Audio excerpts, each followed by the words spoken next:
Okay, this is a pig model. Look at the head as we have it cut. This is the nares, and that leads to the opening of the nasal cavity. All of this is the nasal cavity. So this is the oral cavity here, above the tongue. This is the hard palate, and you can feel the ridges there, and you can see how it like dips down there. That's the soft palate. This here is the throat, and that's what we call it the throat, but it's the pharynx. This portion of the pharynx here that's in contact with the nasal cavity is the nasopharynx. This portion that is in contact with the oral cavity is the oropharynx. This little floppy thing right back here at the back portion of the tongue, this is the epiglottis. And you can see that if you push it down, that it pops right back up because it's made out of cartilage. Okay.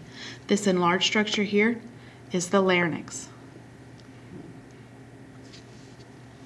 The structure with the rings is the trachea. I think we need to get another visual. This enlarged structure here is the larynx, and this structure with the rings is the trachea. If you take the trachea and go to the side and see this structure right here behind it, this is the esophagus. Here. That's a nerve there. This is the esophagus here. Okay. Come down, and you need to identify the liver. On the liver, you have several ducts.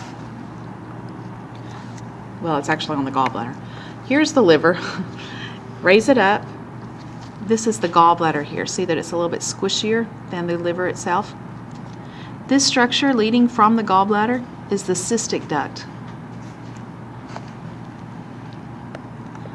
This structure here is the duodenum, and the bile enters the duodenum through the common bile duct.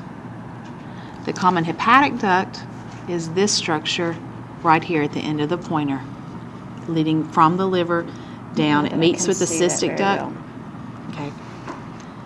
It's hard to see anyway. Okay. It's right there. Right there, this little tube here. Okay, that's is better. The common bile duct. It comes down and it meets the cystic duct for them to both join to make the common bile duct. This is the common hepatic duct here. This is the cystic duct.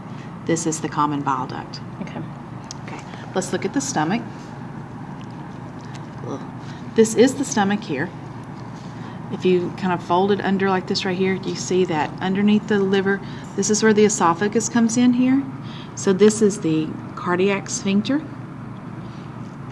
This is also known as the cardiac region, but I don't think you have to know that one. This long curve that goes all the way around like this right here is the greater curvature. So the greater curvature goes from the esophagus and comes down and goes all the way along the longer curve of the stomach. That's the greater curvature. Where you find the esophagus and the duodenum here, this curvature here is the lesser curvature. Okay. The body of the stomach is just the major part of the stomach here. And the portion of the stomach that's close to the duodenum here is the pyloric region, making this sphincter located in this region the pyloric sphincter. Mm-hmm. So what do you need to know about the stomach? You need to know cardiac sphincter, pyloric sphincter, lesser curvature, greater curvature, and body. Okay, let's come over to the side here and have a better picture of the duodenum coming off of the stomach. So this is and you can actually feel this heavier structure here. See, it kind of balls up if you kind of pinch on it. That is the pyloric sphincter, and this is the duodenum. Okay, let's come down, and you see that this is the spleen. The structure here, with all of these little bitty circles on it, this is all the pancreas, and this is part of it over here too. This is the pancreas here, and I'm lifting up.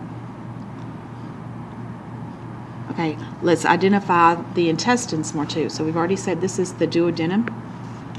Let's find the cecum. This is the easiest way to identify parts of this large intestines and small intestines.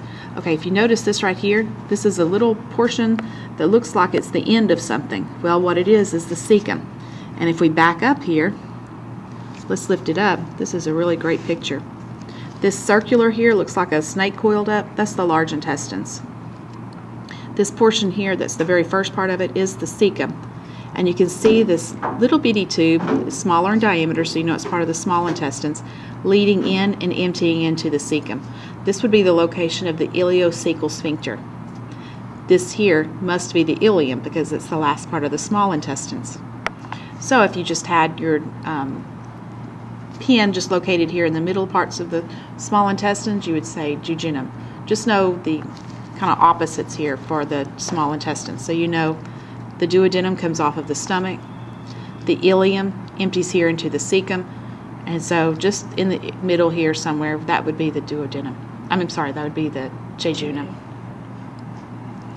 You have the descending colon, and what's odd about this pig is it's the only one in any of our classes or any that I've seen in 10 years with something that looks like a sigmoid colon. Okay. This pig is not dissected so that you would be able to see the rectum, but if you did have a pig that was dissected here, it would be cut all the way down, and the rectum would be about 1 centimeter long before it got to the anus down here. Okay, and that's what you need to know on the pig. Okay, we want to look at the liver and the gallbladder and the ducts again on another pig, just to show you that there can be slight differences in the way they appear. You should be able to recognize the liver. This is the gallbladder here. You see that it's squishy, whereas the liver is more solid. You can't poke it very well. Okay, for your test, if the pins are located here, you can see that this is the gallbladder. This is the tube that's leading out of the gallbladder, so that would be the cystic duct. Take that off and move it down closer to the duodenum, and you can see that this is the tube that's leading into the duodenum from the gallbladder, so this is the common bile duct. To see the common hepatic duct, you would need to kind of move the cystic duct over, and it's actually located right here. It's that center tube here. This pig is not as cleaned out as much as it should be, but this tube here is the common hepatic duct, and it comes in, meets with the cystic duct to make the common bile duct that empties into the duodenum. Let's find the large intestines and the cecum on this pig also. Notice that this right here is all coiled up like a snake is, so that's the large intestines. You have to look down at the beginning of the large intestines and you see this tube leading here. Let's look for the end of it to see that if it looks like it is doesn't have an opening, and there, that right there is it. So all of this right here is the cecum. Back up just a little bit, come back up the cecum, and you can see this tube here leading into the cecum. So this here is the ileum. So this would be the location of the ileocecal sphincter. Okay, so those are the things that we got.